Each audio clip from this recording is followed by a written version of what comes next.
Hi ಸ್ನೇಹಿತರೆ, ನಮಸ್ಕಾರ. RCBಯ picking ಅನ್ನ ನೋಡ್ತಾ ಇದ್ರೆ ಬಿಟ್ಟಿಂಗ್ ಅಲ್ಲಿ ಎಲ್ರಿಗೂ ಕೂಡ ಒಂದೀಗ ಸರ್ಪ್ರೈಸ್ ಆಗಿರುತ್ತೆ. ಮಂಗೇಶ್ ಯಾದವ್ಗೆ 5 ಕೋಟಿ ಕೊಟ್ಟು ತಗೊಂಡ್ರು. ಯಾರಪ್ಪ ಈ ಮಂಗೇಶ್ ಯಾದವ್, ಹೆಸರೇ ಕೇಳಿಲ್ವಲ್ಲ, ಎಲ್ಲಿಂದ ಹುಡುಕ್ತಿದ್ದಾರೆ RCB ಅವರು, ಏನಕ್ಕೆ ಇಷ್ಟು ಕೊಡ್ತಾ ಇದಾರೆ ಅಂತ ನಿಮ್ಗೆ ಸರ್ಪ್ರೈಸ್ ಆಗಿರ್ಬೋದು.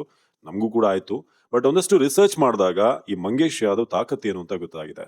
ಯಾರು ಈ ಮಂಗೇಶ್ ಯಾದವ್? ಮಂಗೇಶ್ ಯಾದವ್ ಮಧ್ಯಪ್ರದೇಶದ ಒಬ್ಬ ಪ್ಲೇಯರ್, ಅಪ್ಕಮಿಂಗ್ ಸ್ಟಾರ್ ಅಂತ ಹೇಳ್ಬೇಕು.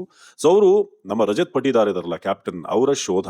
ಸೊ ರಜತ್ ಪಟಿದಾರ್ ಏನು ಈ MPPL ಮಧ್ಯಪ್ರದೇಶ ಪ್ರೀಮಿಯರ್ ಲೀಗ್ ನಲ್ಲಿ ಆಡ್ಬೇಕಾದ್ರೆ ಇವರು ಟೀಮಲ್ಲೇ ಮಂಗೇಶ್ ಯಾದವ್ ಕೂಡ ಇದ್ರು.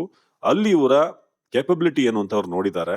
ಯಾವ ಟೈಪ್ ಪ್ಲೇಯರ್ ಅಂತ ನಿಮ್ಗೆ ಪ್ರಶ್ನೆ ಇರುತ್ತೆ. ಇವ್ರು ಹೇಗೆ ಅಂತಂದ್ರೆ ಲೆಫ್ಟ್ ಆರ್ಮ್ ಬ್ಯಾಟಿಂಗ್ ಮಾಡ್ತಾರೆ, ಲೆಫ್ಟ್ ಆರ್ಮ್ ಅಲ್ಲಿ ಒಳ್ಳೆ ಅಟ್ಯಾಕಿಂಗ್ ಪ್ಲೇಯರ್. ಹಾಗೆ ಬೌಲಿಂಗ್ ಕೂಡ ಚೆನ್ನಾಗಿ ಮಾಡ್ತಾರೆ. ಇವರ ಸ್ಲೋ ಲೆಫ್ಟ್ ಆರ್ಮ್ ಬೌಲಿಂಗ್ ಏನಿದೆ, ವೇರಿಯೇಷನ್ ಇರುತ್ತೆ ಪೇಸ್ ಬೌಲಿಂಗ್ ಅಲ್ಲಿ. ಸೊ ಹಾಗಾಗಿ ಇವ್ರನ್ನ ಫಿನಿಶರ್ ಆಗಿ ಯೂಸ್ ಮಾಡಬಹುದು, ಜೊತೆಗೆ ಒಂದ್ 2-3 ಓವರ್ ವಿಕೆಟ್ ತೆಗೆಯುವಂತ ಟೈಮ್ ಅಲ್ಲಿ ಯೂಸ್ ಮಾಡಬಹುದು. ಅಟ್ಯಾಕಿಂಗ್ ಒಂದು ಮನೋಭಾವ ಇದೆ, ಅಗ್ರೆಸಿವ್ ಆಗಿ ಆಡ್ತಾರೆ. ಸೊ ಆ ಕಾರಣಕ್ಕೇನೆ ಇವ್ರು ಬೇಕು ಅಂತ ರಜತ್ ಪಟಿದಾರ್ ಅವರೇ ಸ್ಟ್ರೆಸ್ ಮಾಡಿ ಟೀಮ್ ಮ್ಯಾನೇಜ್ಮೆಂಟ್ ಗೆ, ದಿನೇಶ್ ಕಾರ್ತಿಕ್ ಅವರಿಗೆ, ಮೊಬಬ್ಯಾಟ್ ಅವರಿಗೆ ಹೇಳಿದ್ದಾರೆ. ಸೊ ಹಾಗಾಗಿ 5 ಕೋಟಿ ಕೊಟ್ಟು ಇವರು ಪಿಕ್ ಮಾಡಿದ್ದಾರೆ ಮಂಗೇಶ್ ಯಾದವ್ನ. ಜೊತೆಗೆ ಈ MPPL ಅಂಡರ್ 23 ಮಧ್ಯಪ್ರದೇಶ್ಗೆ, ಅಲ್ಲೂ ಕೂಡ ವಿಕೆಟ್ ಗಳನ್ನ ಬೇಕಾದಾಗ ತೆಗೆಯೋದು, ಜೊತೆಗೆ ಕಡಿಮೆ ಒಂದು 15 ಬಾಲಿಗೆ 30 ರನ್ ಹೊಡೆಯೋದು, ಕೊನೆಯದಾಗಿ ಬಂದು ಒಂದು ಗೇಮ್ ಚೇಂಜ್ ಮಾಡುವಂತ ಆಟವನ್ನ ಇವ್ರು ಆಡ್ತಾರೆ. ಸೊ ಆ ಕಾರಣಕ್ಕೆ ಇವ್ರನ್ನ ಟೀಮ್ಗೆ ತಗೊಂಡಿದ್ದಾರೆ ಮಂಗೇಶ್ ಯಾದವ್. ಜೊತೆಗೆ ಇವ್ರದೊಂದು ವಿಶೇಷತೆ ಏನು ಅಂತಂದ್ರೆ MPPL ಮ್ಯಾಚ್ ಅಲ್ಲಿ ಒಂದ್ಸಲ ತುಂಬಾ ಮಳೆ ಬಂದಿರುತ್ತೆ, ಮ್ಯಾಚ್ ಆಗಲ್ಲ ಅಂತಿರುತ್ತೆ, ಕ್ರೂಷಿಯಲ್ ಮ್ಯಾಚ್.